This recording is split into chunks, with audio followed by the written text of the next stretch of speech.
atas dijadikannya sebagai tersangka lalu ditahan oleh pihak Polda Sulawesi Selatan. Upaya pra peradilan itu dilakukan didaftar di Pengadilan Negeri Makassar sejak tanggal 12 April 2022. Kemudian perkara tersebut telah diputus pada tanggal 28 April 2022. Hal mana permohonan pra peradilan Hamsul dikabulkan. Yang pada pokoknya dinyatakan bahwa Hamsul tidak sah dinyatakan sebagai tersangka dalam perkara yang dilakukan oleh Jimmy Chandra, dan tidak sah penahanan yang dilakukan terhadap Hamsul. Dan putusan juga itu menyatakan bahwa termohon pra peradilan harus mengeluarkan pemohon, dalam hal ini Hamsul, dari tahanan, sehingga sehari sejak tanggal 28 itu tidak ada lagi alasan bagi Hamsul untuk ditahan karena dia bukan lagi tersangka, dan tidak ada alasan ataukah dasar hukum untuk tetap menahan Hamsul. Nah, pihak Polda mengatakan bahwa ini perkara kami sudah ajukan di kejaksaan tinggi. Nah, kalau alasannya itu Polda selaku termohon pra peradilan, dia sudah kemukakan itu pada saat pra peradilan, dan itu tidak menyebabkan pra peradilan itu ditolak.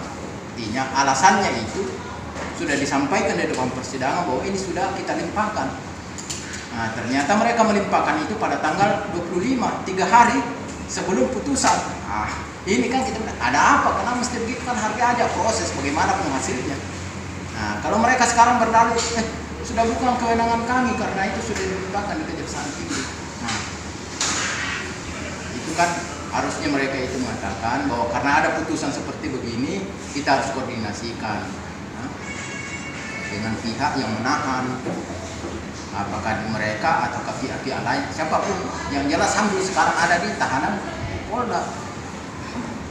Kasihan, itu hak asasinya, sudah hak asasinya, itu sudah harus nyatakan bebas. Tidak merasa kami kasihan berlebaran dengan keluarga, sampai sekarang belum bisa juga keluar, dan tidak ada alasan pembenar untuk dia ditahan. Itu yang saya mau sampaikan kepada teman-teman, bahwa kasihan ini Pak Hamsul ini seperti begitu. Itu mungkin dari saya. Ya. Baik, Pak, mohon maaf, Bapak selaku kuasa hukum Hamsul dari pra peradilan ya. Iya. Tadi kan Bapak menyampaikan dari hasil pra peradilan bahwa saya Hamsul harus keluar daripada tahanan. Iya. Nah, kenyataannya kan sekarang dari tanggal 28 sampai hingga sekarang klien Bapak masih ada di tahanan. Apa yang akan Bapak lakukan kepada pihak Polda dan kejaksaan, Bapak selaku kuasa hukum Hamsul, yang akan dilakukan dari sisi hukumnya? Iya. Saya sebagai namanya kuasa hukum itu menjalankan hak-hak Hamsul daripada kuasanya, dan saya sudah jalankannya, itu sudah menyampaikan petikan putusan kepada pihak Polda dan juga kepada pihak kejaksaan. Mereka sudah pada terima, artinya mereka sudah tahu.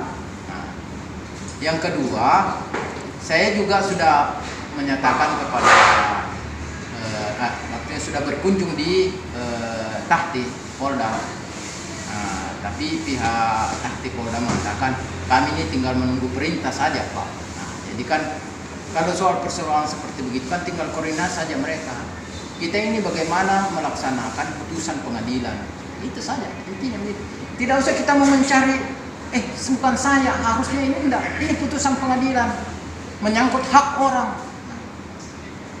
Kepolisian, kejaksaan, pengadilan, kita semua tahu. Jangan kamu penegakan hukum. Mari kita ambil putusan, itu saja.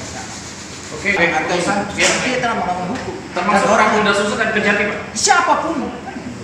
Nah, orang yang melawan hukumnya tentu akan berhadapan juga dengan hukum. Negara kita ini kan negara hukum. Terima kasih dari saya. Baik, Pak. Terkait pihak Polda yang terkesan mengabaikan putusan perkara pra peradilan, apakah masih ada upaya hukum yang akan dilakukan dalam hal ini? Ya, ini karena kita masa libur, ya. Tanggal 9 nanti kita kan sudah masuk kantor. Tentu saya akan menghadap di Pengadilan Negeri Makassar, mempertanyakan bahwa putusan ini belum dilaksanakan oleh termohon atau pihak-pihak yang terkait. Mohon petunjuk dari pengadilan karena mereka mengeluarkan. Nah itu harus dikoordinasikan. Ya. Pak, tadi kan Bapak mengatakan akan melakukan upaya-upaya termasuk di Kejati. Nah, kami dari tim media sudah mengonfirmasi Kejati Sulsel melalui daripada Kapenkumnya, yaitu Bapak Suhertami SHMH. Beliau mengatakan kami akan melangsungkan proses hukum ini sampai di pengadilan. Nah, artinya pengadilan Kejati Sulawesi Selatan ini tidak artinya mengabaikan petikan putusan nomor pra peradilan nomor 7 pidana pra garis miring 2022 PN Makassar. Nah, ketika Bapak pada hari Senin nanti upaya hukum itu Bapak lakukan dan ada perlawanan daripada Kejati, Bapak selaku kuasa hukum daripada Pak Hamsul, tindakan apa yang ingin Bapak lakukan? Iya. Yang pertama, meminta dulu pendapat dari pihak pengadilan negeri yang telah mengeluarkan bagaimana tindak selanjutnya. Nah, yang kedua, kalau kejaksaan mengatakan tetap akan memproses ini perkara dalam hakiam pokok perkaranya, ya itu hak mereka juga. Tapi nanti kita akan buktikan. Karena bagaimana mungkin si Hamsul ini klien saya mau dilimpahkan ke pengadilan, nah dia sudah bukan tersangka. Ya kan begitu, bagaimana mungkin itu? Sekarang juga bagaimana mungkin kalian tetap menahan Hamsul, sudah tidak ada alasan pembenaran menahannya. Gitu. Artinya mari kita menggunakan akal yang sehat dalam hal seperti itu. Sudah ada tuh. Ya. Sedikit saya minta tanggapan daripada kuasa hukum Hamsul, Ibu Erni. Ini bersinergi ya, kuasa hukum pra peradilan dan kuasa hukumnya Ibu Erni. Ya. Ibu Erni, di sini kita sama-sama mengetahui bahwasannya ada petikan putusan nomor 7 pidana pra 2022 PN Makassar. Ada beberapa poin yang dikabulkan oleh Pengadilan Negeri Makassar berkaitan dengan termohon dan pemohon. Di sini Saudara Hamsul melawan Kapolda Sulsel, mengadili ada beberapa poin yang dikabulkan oleh Saudara Hamsul. Nah, di nomor 4, di poin 4 memerintahkan kepada termohon pra peradilan untuk mengeluarkan klien Ibu belum dikeluarkan. Ibu selaku kuasa hukum, apa yang akan dilakukan? Sebagai kuasa hukum, salah satu kuasa hukum Saudara Hamsul, sampai saat ini belum mendapat petunjuk apapun baik dari pihak Polda maupun dari pihak kejaksaan.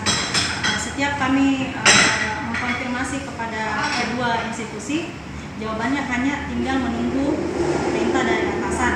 Sedangkan putusan pra peradilan sudah jelas dalam pasal 82 ayat 1 dan ayat 3 KUHP pun sudah jelas mengatakan dalam pasal 82 ya ayat 3 ya, bahwa dalam hal putusan menetapkan bahwa sesuatu penangkapan atau penahanan tidak sah, maka penyidik atau jaksa penuntut umum pada tingkat pemeriksaan masing-masing harus segera membebaskan tersangka. Ya, Bu, dengan adanya pasal 82 ayat 3 KUHP ini jelas di sini diatur jaksa dan penyidik kepolisian dan jaksa ketika tingkat pemeriksaan masing-masing segera dibebaskan tersangka tidak dibebaskan.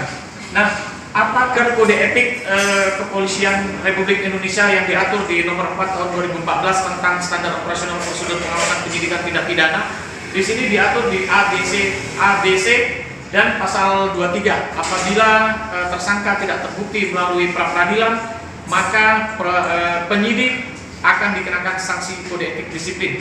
Apakah Ibu tidak akan melakukan tindakan-tindakan hukum kepada penyidik itu? Untuk tindakan upaya hukum selanjutnya, kami bersama tim menyiapkan bahan untuk kalau tidak ada upaya ataupun tidak ada tindakan dari baik pihak penyidik maupun dari pihak kejaksaan untuk mengeluarkan klien kami, ya kami dengan ini dengan tim akan melakukan upaya hukum, yaitu akan gugat perdata. Gugat perdata. Iya. Oke, gugat perdata. Bu, sekalipun ini proses berlanjut di kejaksaan, di peraturan Kepala Badan Reserse Kriminal Kepolisian Negara Republik Indonesia, khususnya Mabes Polri, yang diatur di nomor 4 tahun 2014, di sini jelas diatur, kami dari tim media menduga ada kode etik yang dilanggar oleh penyidik. Ada kode etik yang dilanggar oleh penyidik di pasal 23. Apakah Ibu tidak akan melakukan upaya-upaya melawan daripada penyidik itu yang selama ini sudah merugikan klien Ibu yang dijadikan sebagai tersangka, dan padahal itu jelas diatur di petikan putusan bahwasannya klien Ibu tidak bersalah? Kalau dari tingkat penyidikan sampai putusan pra peradilan pun kami tidak melakukan perlawanan, tetapi kami memberikan argumentasi hukum kami, bagaimana putusan pra peradilan itu untuk segera dilaksanakan. Iya, dan sudah jelaskan juga di dalam pasal 82 ayat 1 KUHP, nyatakan dalam hal suatu perkara sudah mulai diperiksa oleh pengadilan negeri, sedangkan pemeriksaan mengenai permintaan kepada pra peradilan belum selesai, maka permintaan tersebut gugur. Iya. Ya, oke. Baik, itu diatur, tapi sampai saat ini rekan-rekan instansi yang terkait tidak melakukannya. Nah, yang kami pertanyakan, apakah Ibu tidak melaporkan kepada instansi terkait, misalkan Propam, Iswasda, Wasidik, kepada instansi itu terkait dengan dugaan penyalahgunaan wewenang yang dilakukan oleh rekan-rekan kepolisian, khususnya Krimpolri Polda Sulsel? Ya, dalam hal ini kami pun tim kuasa hukum menunggu, karena saat sekarang kan masih proses libur Lebaran. Kami menunggu di hari Senin ini. Menunggu hari Senin? Iya. Dari Pak Isan sendiri selaku kuasa hukum pra peradilan, Pak, apakah sependapat dengan Ibu Erni selaku kuasa hukum yang bersinergi, Pak? Bu Erni ini bijak sekali. Kalau saya, ya namanya hak orang, tidak perlu kita menunggu waktu apa kita libur atau apa kita lagi keluar daerah atau apa. Pokoknya intinya, bagaimana itu, keluarkan, ada putusan, keluarkan dia sesuai putusan. Kita hargai putusan. Itu saja. Tidak perlu kita menunggu sekian waktu apa dan sebagainya. Karena undang-undang sudah jelas mengatakan, begitu dinyatakan ya harus dia keluar. Nah ini yang kita bertanya, ada apa sampai sekarang Hamsul belum dikeluarkan? Itu yang mungkin ada apa ya? Itu juga saya masih tahu ada apa. Ada apa Hamsul belum dikeluarkan? Iya, belum dikeluarkan. Baik, terima kasih. menarik, Pak. Terus ada dua, apa Hamsul belum dikeluarkan? Iya. Apa yang disampaikan kepada Kapolda Sulsel dan Kejati Sulsel berkaitan dengan perkara ada apa Hamsul belum dikeluarkan? Bapak sampaikan. Iya. Jadi saya akan sampaikan ini alasan apa dari pihak Polda Hamsul belum dikeluarkan, padahal undang-undang menyatakan begitu dinyatakan harus bebas ya hari itu pun paling lambat 1 kali 24 jam harus dikeluarkan. Jadi ada apa atau alasannya apa? Mereka akan menjelaskan apa alasannya. Coba teman-teman media konfirmasi toh. Nah, begitu juga kalau dia bilang sudah tahanan kejaksaan. Ada apa, ini kan perkara lagi berjalan, kenapa mesti buru-buru dilimpahkan apa dan sebagainya? Hargai proses. Gitu. Iya. Hargai proses. Tunggu saja. Iya. Karena alasan-alasannya bahwa sudah dilimpahkan ini itu sudah diungkap di persidangan pra peradilan dan itu diabaikan, dikesampingkan, sehingga proses perkara jalan terus.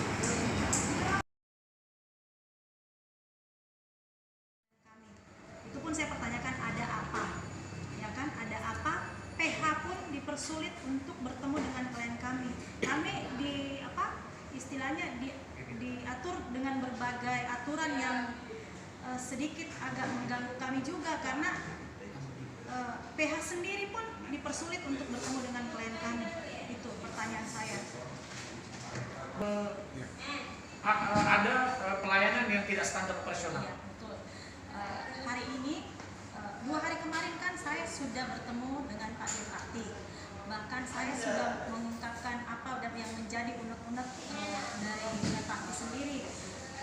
Apa yang dilakukan oleh klien kami kami apakah itu fatal sampai harus masuk di blok isolasi dan lain sebagainya. Kami sudah diberikan jawaban. Dan hari ini pun juga bahkan dari kemarin kami sudah diberi izin oleh Pak Dirtakti bahwa klien kami boleh dikunjungi, ya kan? Tapi pada hari ini tiba-tiba kami diberi aturan yang bagi kami itu tidak masuk akal ya, karena kami ini PH bukan pembesuk. Sekali lagi saya katakan, saya ini PH dan tim kami yang datang mengunjungi itu adalah PH, kuasa hukum dari klien kami Sulfikar dan Hamsul. Kok kami diikat dengan aturan bahwa handphone tidak boleh, harus disimpan, sedangkan kami tidak melakukan apa-apa di dalam kecuali kami hanya ingin bertemu klien kami sesuai haknya dia yang patut dikunjungi, ya kan? Dan kami berapa hari tidak ketemu itu pasti ada sesuatu yang kami merasa janggal kan? Ada apa gitu, kami sulit untuk dipertemukan. Ya, menurut seorang pengacara atau advokat atau diatur di undang-undang, ketika ibu akan bertemu dengan klien yang berkaitan dengan proses hukumnya, itu dilarang. Tidak ada. Tidak ada. Di dalam taktis sendiri pun ada baliho di luar terpasangnya, itu tidak ada. Tidak ada tercantum bahwa PH itu dilarang dibawa masuk. 2 bulan kami mendampingi, kami bawa handphone terus. Barusan hari ini terjadi dan perlakuan oknumnya, saya tidak mau mengatakan satu oknum, tapi ada beberapa oknum tadi yang memperlakukan saya dan saya anggap itu melecehkan profesi saya sebagai PH. Karena kenapa? Bukan main ya perlakuannya, saya ditunjuk-tunjuk, saya dikasari seperti apa, bahkan diusir keluar dari ruangan takti. Ibu diusir keluar dari ruangan takti. Apa yang dia sampaikan ke ibu pada saat ibu diusir daripada ruangan takti? Tadi saya masuk, saya datang dengan baik-baik. 2 bulan saya dampingi klien saya, itu niat saya selalu baik ya. Karena saya selalu menganggap bahwa kepolisian itu adalah mitra kami, bukan musuh kami. Saya datang baik-baik, bahkan sudah izin dir 2 hari yang lalu. Kok kami ditanyakan handphonenya harus disimpan di dalam laci. Ketika saya bertanya kenapa, dia bilang kalau ibu tidak mau ikuti aturan silakan keluar. Itu kan saya membuat saya tersinggung, Pak. Ya, profesi kami ini profesi terhormat, sama-sama penegak hukum. Marilah kita saling menghargai, ya kan?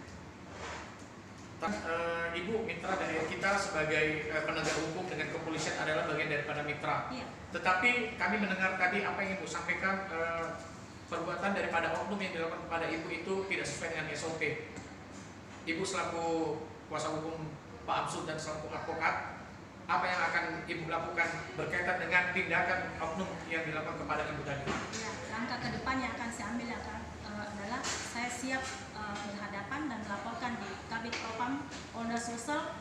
Saya akan melaporkan bahwa etika, di sinilah kita akan berbicara persoalan etika sesama penegak hukum. Itu aja, Pak. Sekarang Pak, untuk melengkapi full bucket data kami, nama lengkapnya Ibu dan nama lengkapnya Bapak. Siap. Nama lengkapnya siapa? Langsung ngomong ya? Iya. Iya. Saya Ani Jonathan Sarjana Hukum, selaku Bisa ditambah volumenya sedikit suaranya. Nama lengkap? nama lengkap ya. Saya Arni Jonathan Sarjana Hukum, Direktur Pusat Bantuan Hukum Bainham RI Parepare, selaku kuasa hukum dari Bapak Hamsul dan Bapak Sulfikar. Saya Muhammad Iksan, sarjana hukum.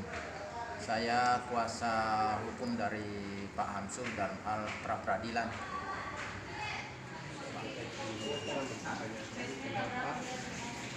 Pak.